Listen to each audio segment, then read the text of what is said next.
Hey everyone, I'm in beautiful Bali at the moment. I know it's been a while since I've done one of these face-to-face videos. Been quite busy, kind of moving around, having an amazing time, recording some footage.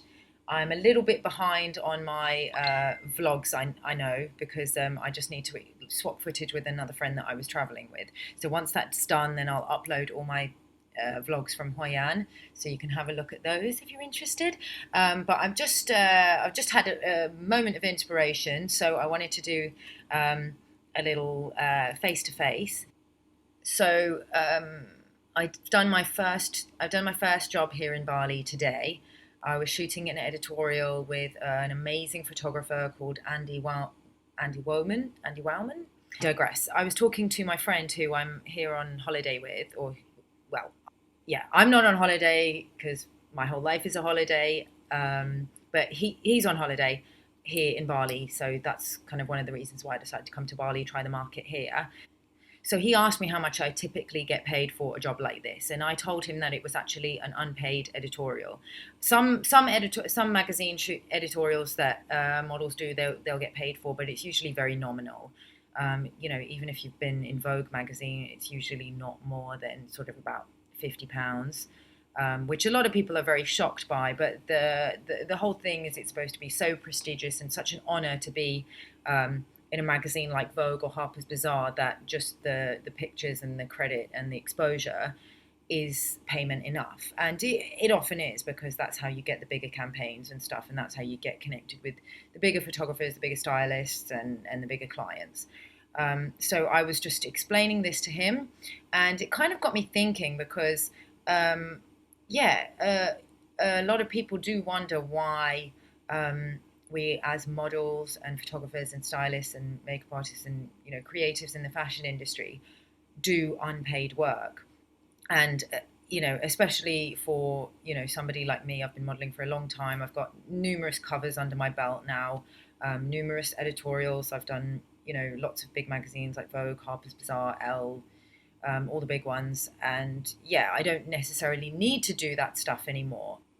So many people might wonder why we as creatives do unpaid work. If money were important to me, I would be a 9 to 5 wage slave like 90% of the human population. I'm not judging anybody if that's what they choose to do, if that's what makes you happy. But for me, that's not what makes me happy. If money were the most important thing in my life, then I wouldn't be a model anyway. I would have used my degree, and I would have, you know, done some sort of graduate training program and gone and worked in finance, like, or something like that, like a lot of my friends who I studied with did. The reason why I do this kind of unpaid work, and why a lot of other creatives, despite being established in the industry and already having a strong portfolio, do this kind of unpaid work, is because we are artists, and we do it because we our sole purpose for being here and doing the work that we do is to create and to make good art. Otherwise, I would just consign myself to standing in front of a grey background and repeating the same 5 poses again and again, like you have to do on a lot of catalogue shoots and lookbook shoots, where that's where the money is. But you don't get those kind of jobs without having a good portfolio, and you get the good portfolio from doing unpaid work. You know, um, yeah, I already have a good portfolio, so I don't necessarily need to keep doing it. But I've also met creatives who meet photographers, and they'll tell me about, they'll look through a model's portfolio and she'll look amazing, have a really strong portfolio, and then they'll meet her in person and she looks different.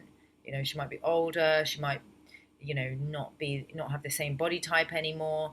Um, have her hair color changed, or the length of her hair changed, or just sometimes people's faces change sometimes, as you grow and you have different experiences. The energy that you bring is different, and you have to always keep updating your portfolio and showing where you're at. You know, it's the same for kind of makeup artists and stylists and photographers. You have to keep developing, and you have to keep on um, sharing your creativity and showing people, showing clients, paying clients what's inspiring you at the moment, especially in fashion, because fashion keeps changing. So, yeah.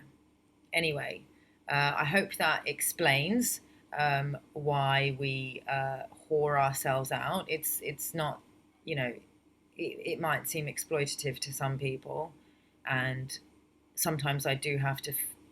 Sometimes I do feel a little bit defensive about it because I also don't want to feel like I'm being exploited, but I choose to do it, and I do it because I love it, and I do it because I want to keep creating and I want to keep making good art.